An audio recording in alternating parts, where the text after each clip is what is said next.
جب کوئی انسان اللہ کے راستے پہ نکلتا ہے نا، اللہ کی مدد ہوتی ہے۔ ایک آدمی کہنے لگا میں نے جماعت کے ساتھ وقت لگانا ہے، 4 مہینے کے لیے میں نے جانا ہے، چلے کے لیے میں نے جانا ہے۔ اب اس نے پکا عزم ارادہ کر لیا، بیوی کو کہا ہم میں نے جماعت کے ساتھ جانا ہے۔ اس نے کہا اللہ کے سپرد، کہا تو جماعت کے ساتھ گیا تو میں بھی اپنے ماں باپ کے گھر میں چلی جاؤں گی۔ یہاں تک کہ شوہر نے کہا نہیں میں نے تو ہر حال میں جانا ہے۔ بیوی نے کہا اگر تم نے جانا ہے تو میں نے بھی ابھی اپنے ماں باپ کے گھر میں چلی جاتی ہوں۔ بچے سوئے ہوئے ہیں، ایک بچہ ہے جس کی عمر 3 سے 4 سال ہے، دوسرا بچہ ہے جس کی عمر 5 سے 6 سال ہے، دونوں سوئے ہوئے ہیں۔ والدہ اپنے ماں باپ کے گھر میں چلی گئی اور وہ آدمی جماعت کے ساتھ چلا گیا۔ بیوی نے چابی ساتھ دکان تھی اس کو دی کہ میرا شوہر آئے گا یہ چابی اس کو دے دینا۔ وہ وہاں چلی گئی، وہ جماعت کے ساتھ چلا گیا۔ موبائل تھا نہیں، رابطہ تھا نہیں، خیر باہر تالا لگا ہوا ہے، بچے اندر سوئے ہوئے ہیں۔ وہ چلایا 4 مہینے لگا کر جیسے ہی واپس آتا ہے دکان والے سے پوچھتا ہے میرے مکان کو تالا لگا ہوا ہے، میری اہلیہ کہاں ہے؟ انہیں کہا جی وہ تو یہ چابی دے کر گئی تھی، میرا شوہر آئے گا تو اس کو چابی دے دینا، یہ چابی میرے پاس پڑی ہے، یہ چابی لے لیجئے۔ اس نے جب تالا کھولا، دروازہ کھولا، دیکھا کہ جو بڑا بچہ ہے وہ اسی وقت اس کے سامنے اٹھا اور اپنی آنکھوں کو مسلنے لگا، اور چھوٹا بچہ ابھی بھی نیند کے اندر ہے۔ یہ اللہ پاک نے ان کی مدد فرمائی کہ بچوں کو چلے کے لیے یہ 4 مہینے کے لیے جماعت کے لیے گیا تھا، اللہ پاک نے 4 ماہ تک ان بچوں کو نیند کے اندر سلائے رکھا ہے۔ یہ اللہ کی مدد ہوتی ہے، اللہ کی نصرت ہوتی ہے۔ جب انسان اپنا وقت جماعت کے ساتھ لگاتا ہے اللہ پاک غیبی مدد فرماتے ہیں۔ ایک جماعت ہے سفر کر رہی ہے، مشکلات آئیں، پریشانیاں آئیں، بھوک نے ستایا ہے، نماز اور پانی اور بھوک یہ سب چیزوں کے لیے مسائل تھے۔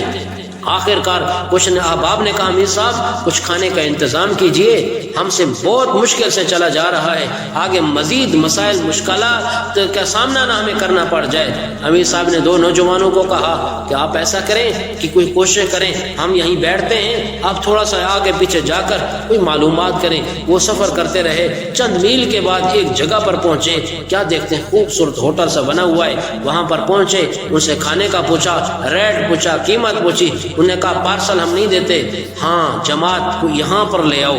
وہ واپس آئے اور کچھ خوشی کچھ امید یہ لگی ہوئی ہے، جماعت والوں کے پاس آئے، امیر صاحب کو کہا امیر صاحب آئیے ہوٹل ہے، کہا کھانا لے آتے، کہا نہیں دیتے، وہ کہتے پارسل کی سہولت موجود نہیں، یہاں آئیں گے آپ کو کھانا کھلایا جائے گا۔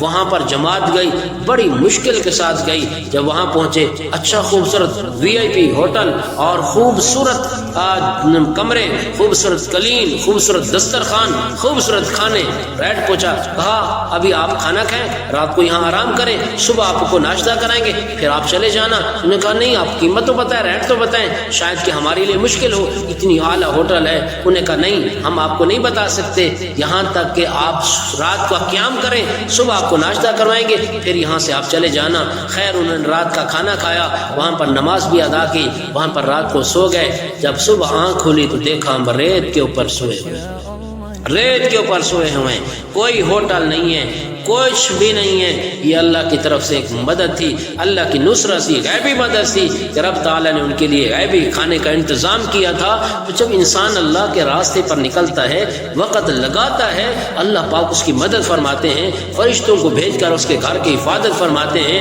اللہ اس کے مال میں برکت عطا فرماتے ہیں، اللہ اس کے رزق میں برکت عطا فرماتے ہیں۔ اس لیے میرے بھائیو اپنے اوقات کو دیکھ لیجئے، اپنی زندگی جو گزر گئی وہ تمہارے ہاتھ میں نہیں آئے گی، جو زندگی باقی ہے اس کو قیمتی بنائیے۔ اب قیمتی کہاں بنائیں گے؟ دکان پہ بیٹھ کر نہیں، کھیتی میں جا کر نہیں، گاڑی میں بیٹھ کر نہیں، اللہ کے راستے پر آپ کو وقت لگانا ہوگا، بستر اٹھانے ہوں گے، اپنا خرچ کرنا ہوگا، اور لوگوں کے دروازوں کو دستک دے کر ان کو اللہ کے رسول کی بات کو سنانا ہوگا۔ آپ یہ کام کریں گے، یہی انبیاء کیا کرتے تھے، یہی صحابہ کرام کیا کرتے تھے، یہ آپ کریں گے اللہ آپ کی حفاظت فرمائیں گے، آپ کے مال جان کی حفاظت فرمائیں گے، آپ کو رزق اللہ وسعت والا عطا فرمائیں گے۔ فرمائیں گے، حلال رزق عطا فرمائیں گے، فراخ رزق عطا فرمائیں گے۔ اگر آپ نے دین کو چھوڑا، صرف دنیا کے اندر ہی مگن رہ گئے، یاد رکھیے خواہشات تو پھر بھی پوری نہیں ہوگی، کیونکہ جس کی 2 دکانیں ہیں وہ کہتے ہیں 4 ہو جائیں، 4 والا کہتا ہے 8 ہو جائیں، 8 والا کہتا ہے 16 ہو جائیں، 10 مربع والا 20 مانگتا ہے، 20 والا